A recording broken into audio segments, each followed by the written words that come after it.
suite à la formation du dernier gouvernement en date.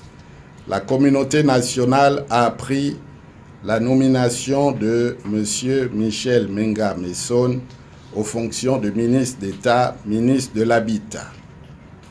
Cette nomination a surpris, étonné, créé un vif émoi dans l'opinion et jeté un trouble.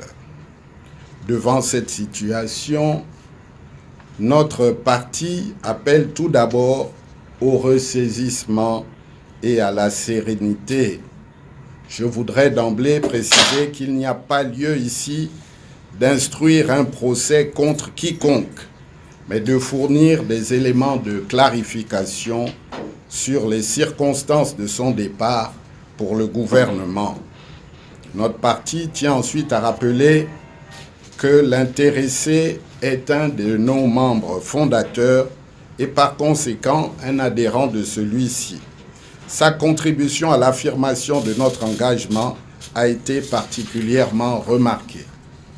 Dans l'exercice de sa fonction, l'intéressé, chacun s'en rappelle, a invariablement exprimé avec fermeté les positions politiques adoptées par notre parti, à savoir en substance le rejet de la gouvernance et de la prétendue légitimité d'Ali Bongo. C'est dire le respect que notre famille politique a eu à cette époque pour sa sagesse, sa clairvoyance, sa bravoure dans l'adversité. Fort de la confiance placée en lui par les militants de notre parti, je l'ai moi-même délégué dans le cadre des travaux préparatoires à la mise en place du Centre gabonais des élections, pour engager et poursuivre les contacts avec le ministère de l'Intérieur. Dans le prolongement de ces contacts, l'intéressé a été approché à l'effet de faire son entrée au gouvernement. La consultation a été menée dans le cadre d'un plan de débauchage conduit par M. Issonzé Gondé lui-même afin de tenter de déstabiliser l'opposition. M. Michel Menga Messon a eu l'honnêteté de nous en tenir informés.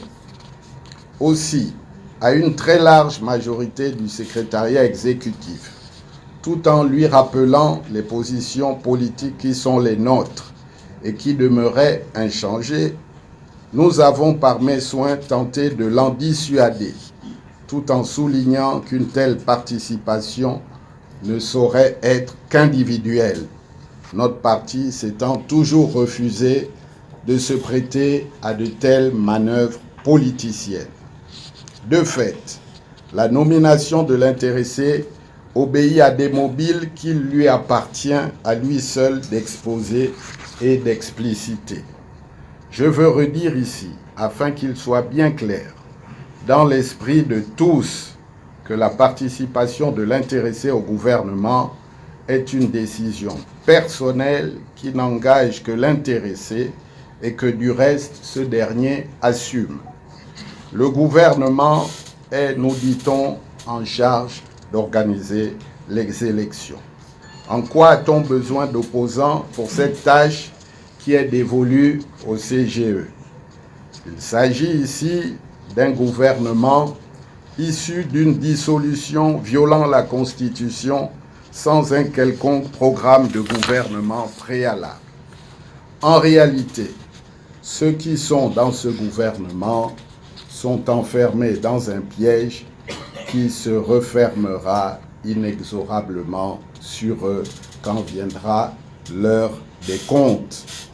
Afin que nul n'en ignore, le RHM a pris acte de la décision personnelle de l'intéressé et porté dans un récent communiqué à la connaissance de tous que notre parti n'a pas été saisi d'une quelconque participation au gouvernement. Cette proposition, le cas échéant, aurait du reste été rejetée sans aucune réserve. Le RHM demeure un membre actif de la coalition pour la Nouvelle République formée autour de son Excellence Jean Ping. véritable vainqueur de l'élection présidentielle de 2016 dans notre pays. C'est donc à titre personnel que Michel Menga Messon fait son entrée dans le nouveau gouvernement.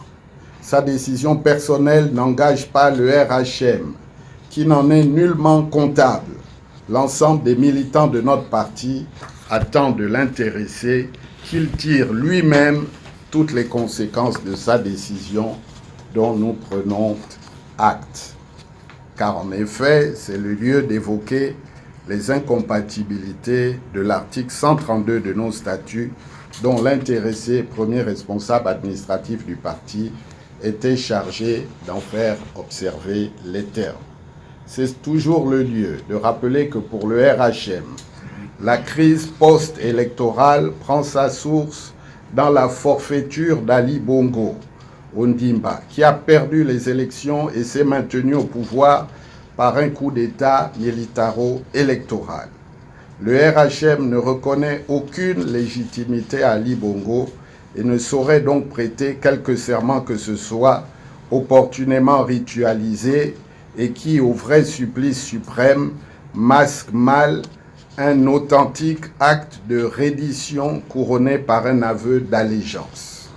Pour notre formation politique, notre engagement est clair: faire pièce à une gouvernance désastreuse, loin de tout esprit de revanche personnelle ou prétendument familiale. Nous rejetons le glissement insidieux des institutions vers une hyper-présidentialisation du régime qui met la démocratie et l'état de droit en mal.